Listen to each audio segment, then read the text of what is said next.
Assalomu alaykum, hurmatli talabalar. Bugungi fanimiz darsimiz bo'ladi. Ekologiya fani.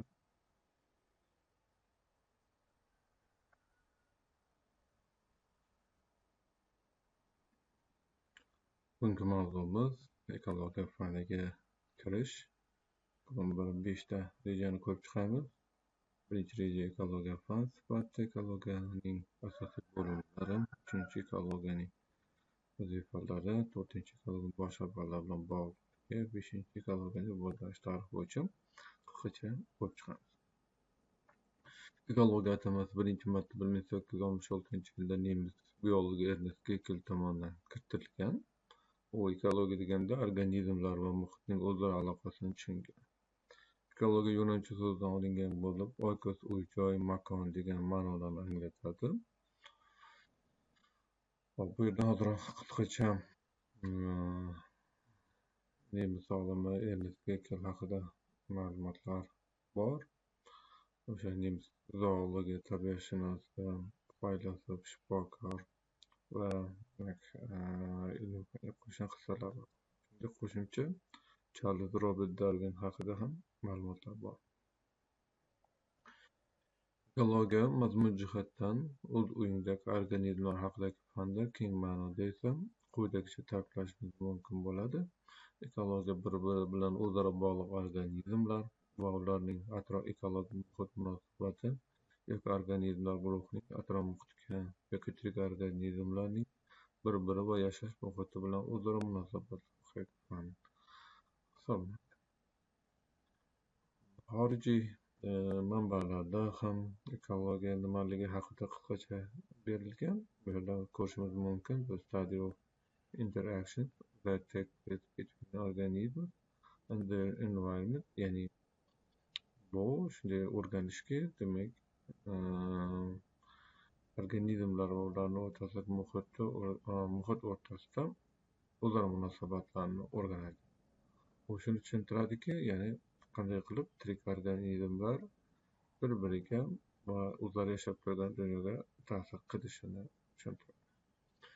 Ekologiya bu biologik fan hisoblanadi. Ekologiya o'z faoliyat davomida zoologiya, botanika, mikrobiologiya, fiziologiya, genetika, biokimyo, evolyutsion biologiya, geologiya, paleontologiya va boshqa fanlarning ma'lumotlari va usullarini tayyorlagan holda ish ko'radi.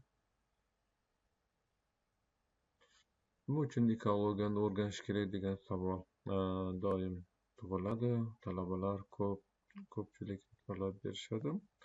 Ekologiya bu asosiy ilmiy poydevor hisoblanadi. Umumiy ekologiya tirik organizmlar va ularning yashash muhiti o'rtasidagi o'zaro aloqalarni o'rganadigan fan. Agar inson bu qonuniyatlarni chuqur tushunmasa, qaysi omillar tabiiy muvozanatni buzishini, qanday jarayonlar qayta tiklanishini yoki yo'qolishini, qanday javob berishini to'g'ri anglay olmaydilar. Shu sababli ekologik muhofaza choralarini ishlab chiqishdan oldin tabiiy tizim qanday ishlashini bilish zarur. Atrof muhitni muhofaza qilish bu o'sha fani, bu ekologik bilimlarning amaliy tatbiqi hisoblanadi. Ya'ni umumiy ekologiya tabiat qanday ishlaydi o'rgatsa, atrof muhitni muhofaza qilish tabiatni qanday asrash mumkinligini o'rgatadi. Masalan, umumiy ekologiya bo'yicha asosiy yo'nalish tirik tabiat qonunlarini o'rganish hisoblanadi. Maqsad ekotizimni tushunish, uni qanday ishlashini tushunish, atrof muhofaza qilish, inson ta'sirini kamaytirish usullarini ishlab chiqarish. Uning asosiy maqsadi tabiiy muvozanatni saqlash hisoblanadi. Ekologik muammolarni to'g'ri tahlil qilish uchun ilmiy tushuncha zarur bo'ladi. Masalan, atmosferani ifloslanishdan himoya qilish haqida gap ketganda, ekologiyani bilmagan mutaxassis gazlar qanday tarqaladi, fotosintez va uglerod aylanishi qanday ishlaydi, bioindikatorlar nimani bildiradi va buni bilmasa chora-tadbirlarni to'g'ri rejalay olmaydi. Demak, ilmiy asosi bo'lmagan muhofaza choralari ko'pincha samarasiz yoki hatto zararli ham bo'lishi mumkin.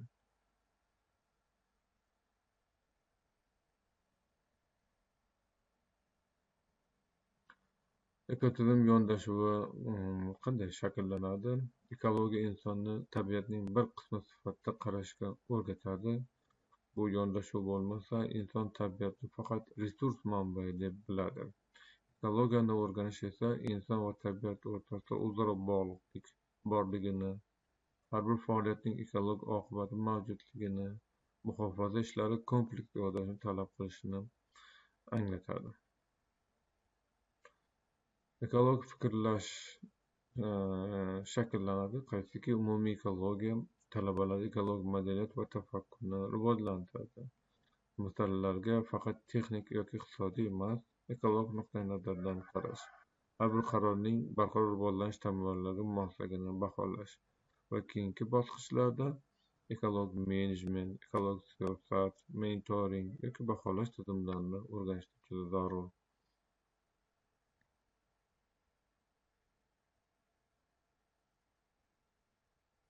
Ekologiyaning asosiy bo'limlari umumiy ekologiya bu o'zaro bog'liq va o'zaro harakatdagi organizmlarning yashash muhiti va qonuniyatlari haqidagi fan. Autekologiya bu turlar ekologiya, sinekologiya bu aloqadorlar ekologiya hisoblanadi. Evolyutsion ekologiya, paleoekologiya, hududiy ekologiya bu shahar ekologiyasi, qishloq xo'jaligi ekologiyasi, sanoat ekologiyasi. Muhandislik ekologiyasi bu umumiy ishlab chiqarish jarayonida jamiyatning tabiiy muhit bilan o'zaro harakatini o'rganadi. Ijtimoiy ekologiya inson va tabiat o'rtasidagi o'zaro aloqalarni o'rganadi. Global ekologiya butun yer sharini o'z ichiga oluvchi biosfera hayot qobig'ini o'rganadi. Ekologiyaning asosiy bo'limlari autekologiya, autos yunoncha so'z bo'lib, o'zi degan ma'noni bildiradi. Ayrim turlarning ular yashab turgan muhit bilan munosabatlarini, turlarning qanday muhitda ko'proq va uzviy moslashganligini yoritadi. Populyatsiya ekologiya. Populyatsiya bu fransuzcha so'z bo'lib, aholi degan ma'noni bildiradi. Populyatsiyalarning tuzilishi va dinamikasini o'rganadi. Ma'lum sharoitlarda turlar organizmlar soni va zichligini o'zgarish sabablarini tekshiradi. Sin ekologiya sin yunoncha so'z bo'lib, uning ma'nosi birgalikda demakdir. Vegesinozlarning tuzilishi va hosillarini, ayrim o'simlik va hayvon turlarining o'zaro aloqalarini hamda ularning tashqi muhit bilan munosabatlarini o'rganadi.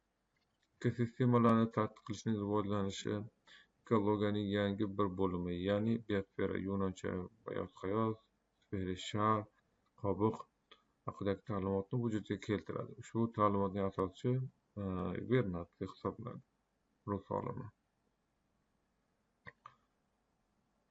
Autekologiya masalan bir oddiy tulki misolida ko'radigan bo'lsak, bitta tulki haqidagi o'rgansa, sin ekologiya mana shu tulkining turli dunyoning turli qismlarida yashaydigan, masalan cho'l hududlarida, shimolda yashaydigan tulkilarning umumiy xususiyatlari kelib chiqishini ekologik jihatdan o'rganadi.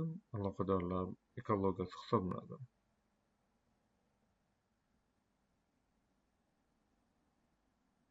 Ekologiya fanining maqsadi tirik organizmlar, insonni ham qo'shgan holda bilan ularni o'rab turgan atrof muhit o'rtasidagi o'zaro munosabatlarni o'rganish, bu munosabatlar qonuniyatlarini aniqlash va tabiatdan oqilona foydalanish hamda uni muhofaza qilishning ilmiy asoslarini yaratish hisoblanadi. Ekologiyaning vazifalari bu boshqa tabiiy fanlar singari nazariy, amaliyot va dunyoqarashni shakllantiradi. Uning nazariy funksiyasi insonning subyektiv intilishlarini, tabiatning mavjud obyektiv qonuniyatlarini chuqur o'rganishi bilan birgalikda dunyoning ilmiy manzarasini tuzish uchun jonli va jonsizlar birlik qonunlari, ularning o'zaro harakatini o'rganadi. Amaliy funksiyasi nazariy bilimlarga tayangan holda biosferani antropogen omillar ta'sirida tabiiy resurslardan oqilona foydalanish, tabiiy agrar sanoat va ijtimoiy tizimlarni ilmiy asosda boshqarish, kelajak avlod uchun sof tabiiy dunyoni saqlashni o'rgatishdan iborat. Dunyoqarashni shakllantiruvchi funksiyasi esa, ya'ni inson o'zi ham tabiatning bir bo'lagi ekanligini his etishi, tabiiy jarayonlarda o'z ta'sirini ko'rsatishi, iqtisodiy va ekologik qiziqishlarni hisobga olishi shart. Hozirgi kunda ekologiyaning asosiy quyidagilar o'sha hayotning tashqi qonuniyatlarini inson ta'sirini hisobga olgan holda o'rganish, biologik resurslardan oqilona foydalanish, ilmiy asos yaratish va boshqalarni kiritish. Ekologlar uchun muhim e'tibor biologik xilma-xillikni, ekologik funksiyaga qanday ta'sir qilishini tushunishni yaxshilashni yaxshilash hisoblanadi. Ekologlar demak, mana shularni quyidagilarni tushuntirishga intilishadi. Bular hayotiy jarayonlar, o'zaro ta'sirlar va moslashishlar, materiallar va organik tirik jamoalar orqali harakatlanishi, ekotizimlarning ketma-ket rivojlanishi, atrof-muhit kontekstda organizmlar va biologik xilma-xillikning ko'pligi va tarqalishini tushuntirishadi. Ekologiyaning rivojlanish tarixi bo'yicha qisqacha aytib o'tamiz.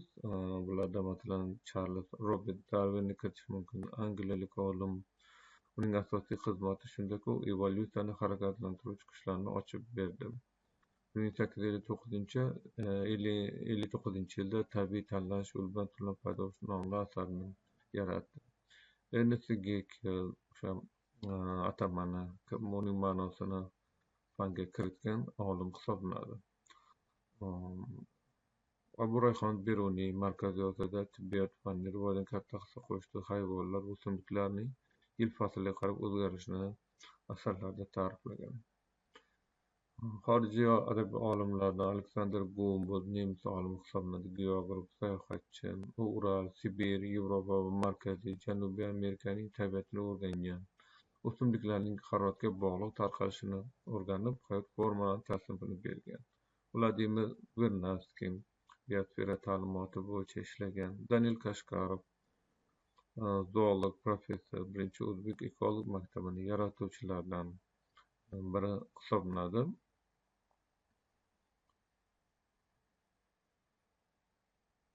Jean-Baptiste Lamarckni kiritishimiz mumkin. Fransuz tabiatshunosi hisoblanadi. Karl Rollier rus biologi, paleoekologiya va evolyutsion politologiyani yaratgan.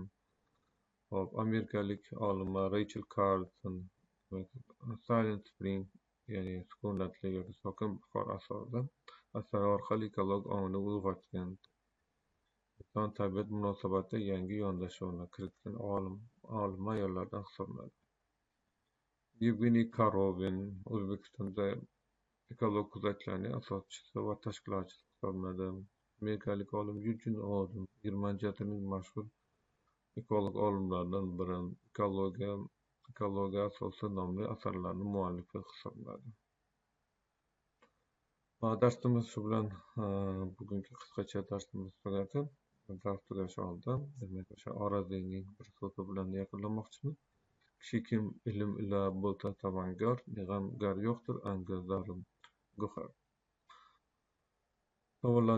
Savollaringiz bo'lsa marhamat, savollarni yuborishingiz mumkin, berishingiz mumkin. Tinglaningiz va o'zingiz uchun zarur ma'lumotlarni qayd etganingiz uchun katta rahmat.